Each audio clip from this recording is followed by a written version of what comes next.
Ini kamu akan tersingkirkan. Sama sama si Ruben. Ruben juga kayak gitu. Dia tersingkirkan sendiri oleh kelemahannya. Ya. Tapi netizen banyak yang bela loh sekarang. Iyalah, orang mayoritas pasti dibela. Pasti bener kan? Coba kalau Sarwendanya login masuk muslim pasti dibela dia. Enggak bela juga karena emang itu rumahnya ini punya dia gitu. Ah, lu nggak tahu sejarahnya, nggak usah ngomong, Rizka.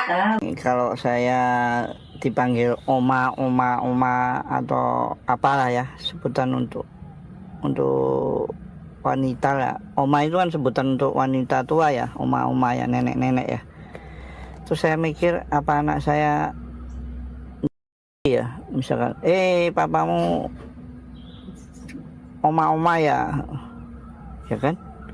Assalamualaikum, kembali lagi di Surah Pentol, Hanel reaksi yang akan membahas berbagai isu dan kontroversi yang sedang ramai diperbincangkan. Kali ini kita akan melihat polemik yang melibatkan Ruben Onsu, Sarwenda Giorgio Hartgumai hingga pesulap merah. Mulai dari tudingan Ruben tidak hadir di persidangan isu hubungan keluarga, ramalan, sampai tudingan dan sayembara bukti yang nilainya mencapai ratusan juta rupiah. Yang bikin penasaran, di tengah panasnya masalah ini muncul berbagai pihak yang ikut memberikan komentar dan membuat publik semakin bertanya-tanya. Lalu, siapa sebenarnya yang punya dasar kuat dan siapa yang hanya ikut memperkeruh keadaan? Tonton videonya hingga usai, karena saya akan memberikan komentar cukup panjang di bagian akhir video. Yuk kita tonton videonya. Menurut saya apa itu walaupun itu di TV ya atau di live atau apa, tapi itu kan bagi yang tidak tahu kan konotasinya, loh ini laki kok dipanggil oma gitu loh ya toh. Pikir sendiri guys, bener gak? Bener apa enggak? Cong 200 juta enggak, udah mini belum? Anak sekolah 1 SMA.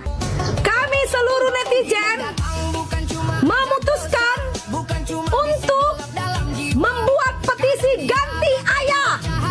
Ganti ayah. Kami tidak membutuhkan ayah yang suka matahari. Ganti ayah. Ganti. Meskipun sekarang ya kan banyak brand-brand memutus hubungan dengan kalian, biasanya itu bang, biasa itu karena mereka juga takut ya, udah hal-hal biasa. Jadi kalau misalnya pun banyak yang sekarang ini nggak mendukung kalian, maju kalian terus karena kalian berhak juga itu mendapatkan kesempatan, semuanya kayak gitu ya kan. Di balik suka duka adanya kesempatan yang dikasih Tuhan buat kita. Ruben Onsu itu pecundang karena tidak datang ke persidangan kemarin. Itu adalah kata-kata orang yang tidak tahu diri, tidak tahu masalah, tidak tahu kejadian, yang penting ngomong. Ya, kemarin itu cuman pengesahan berkas-berkas administrasi, jadi tidak dibutuhkan untuk datang gitu. Jadi mau Ruben tidak datang memang tidak dipanggil Ruben kemarin. Jadi ada nanti setelahnya ini ada tanggal-tanggal tertentu yang dimana Ruben itu harus datang, mungkin pas sidang mediasi begitu. Tuh kan guys ya, tuh Cimot udah ngasih tahu tuh ya kenapa alasan Ruben tak datang guys ya, bukan berarti cundeng gitu guys ya. Waduh. Buat orang-orang yang membuat fitnahan dan tuduhan. Bentar, sayembara, buktikan fitnahanmu ya.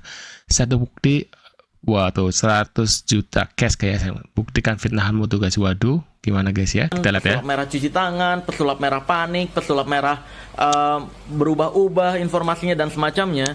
Berikan saya satu bukti di mana saya tidak konsistennya. Berikan saya satu bukti di mana saya mengatakan di video ini saya ngomong A, di video ini podcast ini ngomong B. Tampilkan menit keberapa. Kalau ada satu aja bukti, saya akan kasih 100 juta cash. 2 bukti 200 juta cash. Beneran, siapapun. Sumpah, dari semua orang yang ngomong kayak gitu, ketika saya minta buktikan tuduhan dan fitnahnya, tidak ada satupun dari mereka yang memiliki bukti atas tuduhan dan fitnah yang mereka lontarkan tersebut. Sumpah dah, bingung. Saya sampai nontonin dari video awal saya ke Gunung Kawi, ngobrol sama kuncennya, saya naik, saya edukasiin tentang sebenarnya di sana cuma doa menurut kepercayaan kejawen. Kalau umat Islam, kalau mau sugih, kalau mau kaya, ya Allah Azza wa Jalla juga udah mengajarkan, yaitu sedekah, kurban, umroh, haji. Bahkan di umroh dan haji, Allah Azza wa Jalla menjanjikan itu diharamkan dari kemiskinan, terus juga jauhi riba. Itu kan Islam udah mengajarkan kayak gitu. Di video saya ketika ke Gunung Kawi, saya mengedukasikan orang-orang umat Islam juga untuk melakukan apa yang Allah Azza wa Jalla ajarkan aja. Jangan melakukan apa yang orang-orang kejawen ajarkan gitu. Kecuali kamu umat kejawen, ya monggo silahkan doa di Gunung Kawi, karena itu kepercayaan kejawen, doanya lebih cepat terkabul di sana menurut kepercayaan kejawen. Tuh kan guys ya, tuh lihat ya. Kalau kamu umat Islam, Waduh. ya jangan doa di sana, kamu salah server. Kamu sama aja doa di gereja gitu, ya kamu salah server. Atau umat Kristen doa di masjid, atau umat Katolik doa di masjid, ya salah server. Kan kepercayaan ada ajarannya masing-masing. Ya kalau kamu umat Islam, ya udah lakukan apa yang Allah Azza wa Jalla ajarkan. Kok bisa-bisanya percaya pesugihan itu efektif? Pesugihan itu ada. Waduh, gimana guys ya tuh ya. Siapa namanya? Pesulap merah ya. Sayembara tuh. Kalau ada punya bukti ya, satu video ya, atau mungkin apa satu bukti maksudnya. Ya kalian bisa dapat 100 juta atau siapa yang bisa tuh, kalian bisa bikin tuh ya, share tuh kalian guys ya, kasih ke sebenarnya pesulap merah guys ya. Tuh lumayan tuh 100 juta tuh kalau kalian punya bukti katanya gitu guys ya. Mungkin kalian punya komentar ya tentang sayembara ini, mungkin bisa tulis di kolom komentar gitu guys ya. Dan kita lihat lagi guys, ada info apa lagi? 5 pedang ya. Everlast dengan 5 pedang ini bentar, ramalan Jeng Animas ya tentang Ruben Onsu tidak hadir di sidang, dan ramalan lebih membela Endah guys. melambangkan kalau ada cara yang gampang, Waduh. kenapa kamu mempersulit? Yang jadinya masalah ini dikonsumsi banyak publik, dan masalah ini toh juga seperti main kamu antara menang dan kalah. Tuh kan guys ya, waduh. Kenapa dia tidak mau ke rumah? Alasannya trauma. Apakah trauma ini pada akhirnya dia mengorbankan anak-anaknya untuk tidak bertemu dengannya, kemudian menyalakan Sarwenda? Ini juga nanti akan menjadi bahan penilaian oleh majelis hakim. Tuh kan guys ya, waduh. Bila ada ya? kesalahan kami mohon maaf ya, bukan Kira-kira ada trauma apa tuh ya tadi ya? Melalui pengacaranya, Enda menyampaikan permohonan maafnya kepada pihak Ruben. Namun walaupun sudah minta maaf, Enda tetap tidak ingin disalahkan kan ya guys. berarti kami salah ya. Bila ada Waduh. kesalahan kami mohon maaf ya, bukan berarti kami salah. Waduh. Tetapi saya tidak akan konflik antar pengacara. Tetapi satu sisi saya juga mau menyampaikan bahwa abang dimanapun senior. Waduh. Ada yang caper nih, sok-sok mau mendamaikan. Kamu sendiri adalah bagian dari problem itu, ya. Mau sok mendamaikan. Apapun itu, kamu sudah melukai orang yang merawatmu dengan sepenuh hati, menganggapmu sebagai anak sendiri, bahkan sampai engkong, yeye, begitu mencintai, merawatmu. Sekarang sok-sok kamu mau jadi pahlawan, putra durhaka. Lo ngacak lo. Waduh. Wah, masih dengan ramainya komentar netizen diklarifikasi Gio. Artinya apa guys? Dia mau cuti kak? Mau kembali ke Solo menjadi rakyat biasa? Ini sindiran kepada siapa guys ya? Mulyono ya. Ternyata selama dia ngilang, selama ini dia kursus bahasa Inggris. Parah. Khusus bahasa Inggris guys. Kamu tahu kenapa dia pakai bahasa Inggris? Supaya dia nggak dibulai katanya sama netizen. Karena sebagian netizen nggak ngerti bahasa Inggris ya. Ditunggu yang satunya pakai bahasa Mandarin ya, katanya gitu. Waduh.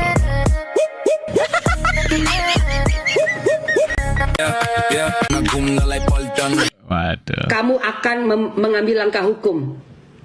Pikirkan lagi. Ya. Sebelum kamu melakukan sesuatu, pikirkan lagi. Itu aja dari Mamski. Ya. Ya, Ruben juga manusia, bukan jin kayak omong yang Anda toleransi itu. Ya, itu kembali lagi ke tadi. Si Sarwenda itu ngomong berdasarkan emosi yang nggak kekontrol. So, hanya gara-gara Sarwenda manggil Ruben anjing terus kamu mau Sarwenda dikubur hidup gitu? Hah? Sekarang kamu mau si Sarwenda dikubur hidup untuk memuaskan hati kamu gitu? Waduh, gimana guys ya? Yang kayak gitu juga sih Bu ya. Waduh. Juara 1 Nah, ini sih yang bikin huru hara sebenarnya ini nih, yang di belakang-belakang ini nih, yang di depan ini guys, ini depan ini dua orang ini nih. Ini si Gembul sama satu lagi nih siapa nggak? Juara 1 nomor 1. Waduh. KPI tidak punya hak dan tidak etis ya. Komnas Anak Gio tak punya hak ambil keputusan soal anak Ruben katanya gitu guys tuh ya. Waduh. Saya juga menghimbau buat Sarwenda, pasangan itu kan sementara ini kan baru sebatas pacar ya. Harusnya bisa juga memberikan batasan-batasan. Ya nggak ada hak ya di situ ya. Apalagi nih pasangannya juga dalam bentuk berpacaran ya. Kan nggak ada dasar hukumnya juga. Dan tentang masalah etis tidak etis kan juga ya ini nggak etis gitu ya. Kalau menurut saya pribadi, setelah melihat berbagai pernyataan dan informasi yang muncul dalam pembahasan ini, masalah yang melibatkan Ruben Onsu, Sarwenda, serta pihak-pihak lain yang ikut memberikan komentar sebenarnya sudah berkembang jauh lebih besar daripada masalah awalnya.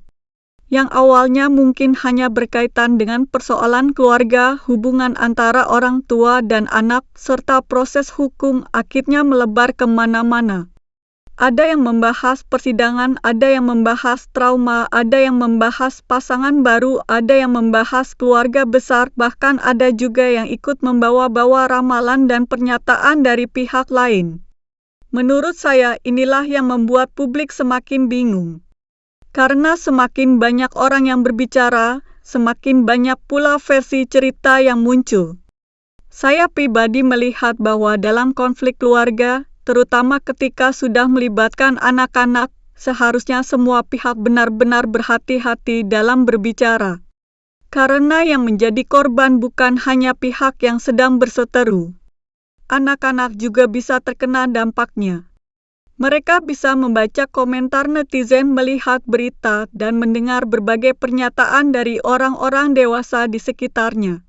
Menurut saya, orang dewasa seharusnya bisa membedakan antara masalah pribadi dengan konsumsi publik. Memang, ketika seseorang sudah menjadi figur publik, segala sesuatu yang dilakukan seringkali menjadi perhatian masyarakat. Tetapi bukan berarti semua bagian dari kehidupan pribadi harus dibuka dan dikomentari oleh semua orang. Saya juga merasa bahwa salah satu masalah terbesar dalam konflik seperti ini adalah terlalu banyak pihak yang ikut memberikan opini, padahal mereka tidak benar-benar mengetahui seluruh persoalan dari awal sampai akhir.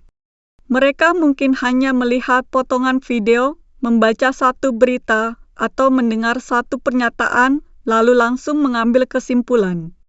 Padahal, masalah keluarga itu biasanya sangat kompleks. Contohnya mengenai isu Ruben Onsu yang disebut tidak hadir dalam persidangan. Menurut saya, sebelum seseorang langsung menyebut seseorang sebagai pecundang atau menuduhnya tidak bertanggung jawab, seharusnya kita memahami terlebih dahulu apa agenda persidangannya. Kalau memang kehadirannya belum diwajibkan dalam agenda tertentu, tentu konteksnya berbeda. Inilah yang menurut saya sering terjadi di media sosial. Orang terlalu cepat memberikan penilaian. Begitu melihat seseorang tidak datang, langsung dianggap lari. Begitu melihat seseorang datang, langsung dianggap mencari perhatian. Akhirnya apapun yang dilakukan selalu bisa dipelintir menjadi sesuatu yang negatif. Menurut saya, kita sebagai penonton juga harus lebih kritis. Jangan hanya percaya pada satu pihak. Jangan hanya karena kita menyukai seseorang, lalu semua perkataannya kita anggap benar. Sebaliknya, jangan juga karena kita tidak menyukai seseorang, lalu semua yang dia lakukan kita anggap salah. Saya juga tertarik dengan bagian ketika muncul tantangan untuk memberikan bukti atas tudingan tertentu. Menurut saya, kalau seseorang menuduh orang lain tidak konsisten berbohong atau menyebarkan informasi yang berbeda-beda, seharusnya tuduhan itu memang bisa dibuktikan. Karena kalau hanya mengatakan dia berubah-ubah tanpa menunjukkan bagian mana yang berubah, tentu tuduhan tersebut menjadi lemah. Apalagi jika sudah berani memberikan tantangan kepada publik untuk menunjukkan bukti. Artinya, orang tersebut merasa yakin bahwa dirinya memiliki dasar yang kuat. Namun, di sisi lain, saya juga merasa bahwa perdebatan seperti ini tidak akan pernah selesai kalau semua orang hanya sibuk membuktikan siapa yang paling benar. Kadang-kadang, masalah di media sosial justru menjadi semakin besar karena masing-masing pihak ingin mendapatkan kemenangan di depan publik. Padahal, tidak semua masalah harus dimenangkan di media sosial. Menurut saya, yang paling penting adalah bagaimana masalah tersebut diselesaikan dengan cara yang benar. Kalau memang ada proses hukum, biarkan proses hukum berjalan. Kalau memang ada persoalan keluarga, sebaiknya diselesaikan dengan kepala dingin. Kalau memang ada kesalahan, ya akui. Kalau memang ada tuduhan yang tidak benar, ya buktikan bahwa tuduhan tersebut tidak benar. Saya pribadi juga kurang setuju apabila terlalu banyak orang luar ikut masuk ke dalam konflik keluarga orang lain. Apalagi kalau mereka kemudian memberikan komentar seolah-olah paling memahami persoalan. Padahal kita tidak pernah tahu apa yang sebenarnya terjadi di balik layar. Bahkan keluarga sendiri pun kadang tidak mengetahui seluruh masalah yang terjadi di dalam sebuah rumah tangga. Apalagi orang yang hanya melihat dari media sosial. Karena itu, saya merasa masyarakat juga harus berhati-hati ketika memberikan komentar. Jangan sampai kita ikut menjadi bagian dari masalah. Jangan sampai karena ingin membela seseorang, kita malah menghina pihak lain. Jangan sampai karena ingin mendukung satu pihak, kita malah menyebarkan informasi yang belum tentu benar. Kemudian mengenai persoalan anak, menurut saya ini adalah bagian yang paling sensitif. Anak bukan alat untuk memenangkan konflik. Anak bukan alat untuk membalas dendam. Anak juga bukan alat untuk membuktikan bahwa salah satu pihak lebih baik daripada pihak lainnya. Menurut saya, yang paling penting adalah kepentingan dan kondisi anak. Jangan sampai anak dipaksa untuk memilih antara ayah atau ibu. Jangan sampai anak merasa bahwa ketika dia dekat dengan salah satu pihak, berarti dia sedang mengkhianati pihak lainnya. Saya percaya, dalam kondisi seperti ini, orang dewasa seharusnya lebih mengutamakan ketenangan anak. Jangan sampai ego orang tua justru membuat anak mengalami tekanan.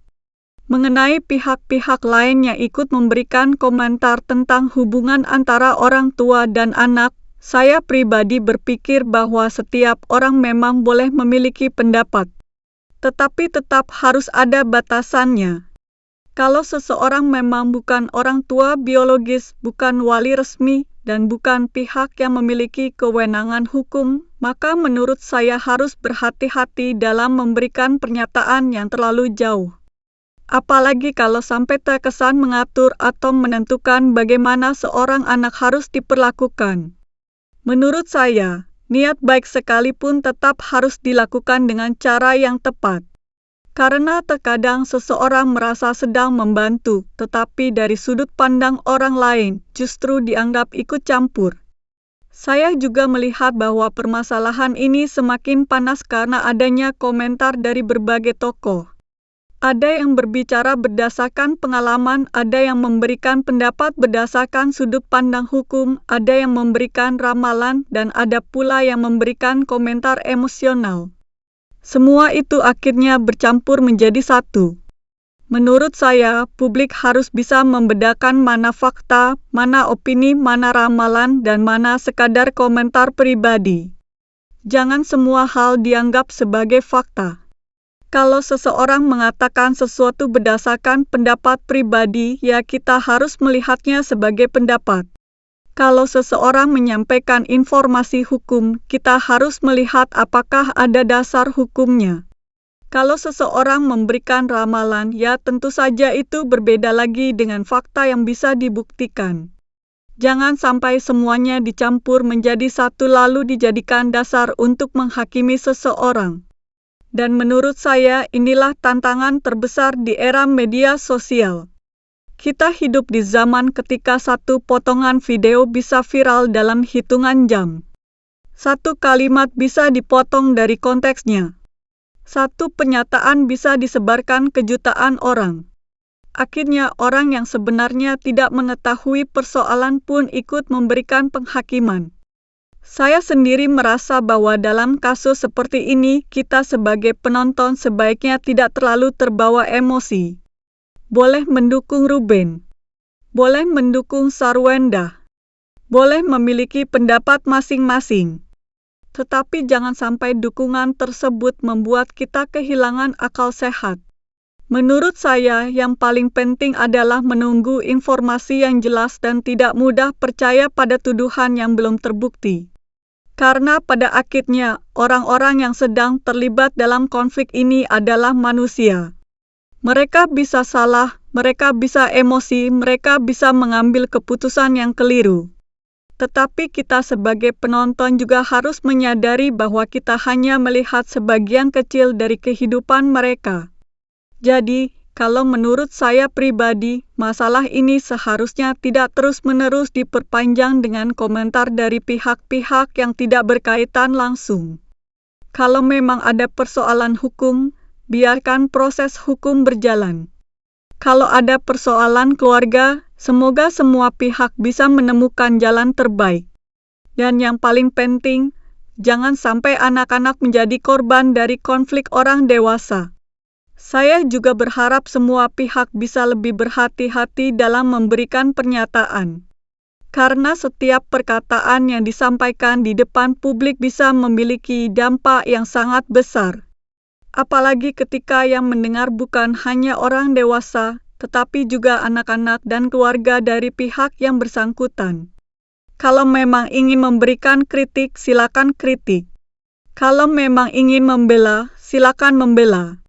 Tetapi menurut saya, kritik tetap harus berdasarkan fakta dan pembelaan juga tidak boleh membutakan kita terhadap kemungkinan adanya kesalahan. Karena tidak ada manusia yang sempurna. Menurut saya, inilah yang seharusnya menjadi pelajaran bagi kita semua.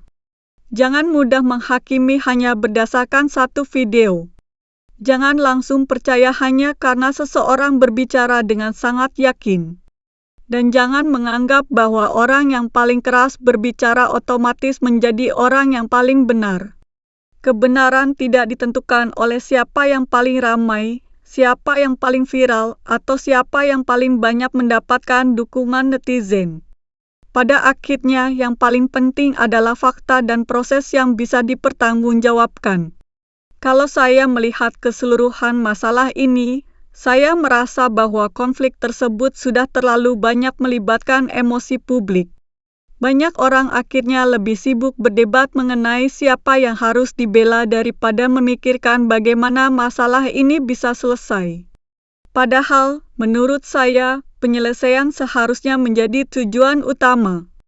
Bukan mencari siapa yang paling menang. Bukan mencari siapa yang paling viral. Bukan juga mencari siapa yang paling banyak mendapatkan dukungan. Karena dalam sebuah konflik keluarga, kalau ada yang menang di depan publik tetapi anak-anak justru terluka, sebenarnya tidak ada pihak yang benar-benar menang. Itu pendapat subjektif saya setelah melihat berbagai informasi yang dibahas. Kalau menurut kalian bagaimana? Apakah kalian melihat masalah ini dari sudut pandang yang sama, atau justru memiliki pendapat berbeda? Silakan tulis pendapat kalian di kolom komentar. Tetapi tetap sampaikan dengan bahasa yang baik dan jangan saling menyerang. Jangan lupa juga untuk subscribe channel Surapento, karena di sini kita akan terus membahas berbagai isu menarik dan memberikan reaksi terhadap berbagai peristiwa yang sedang ramai diperbincangkan. Terima kasih sudah menonton sampai akhir. Sampai jumpa di video berikutnya.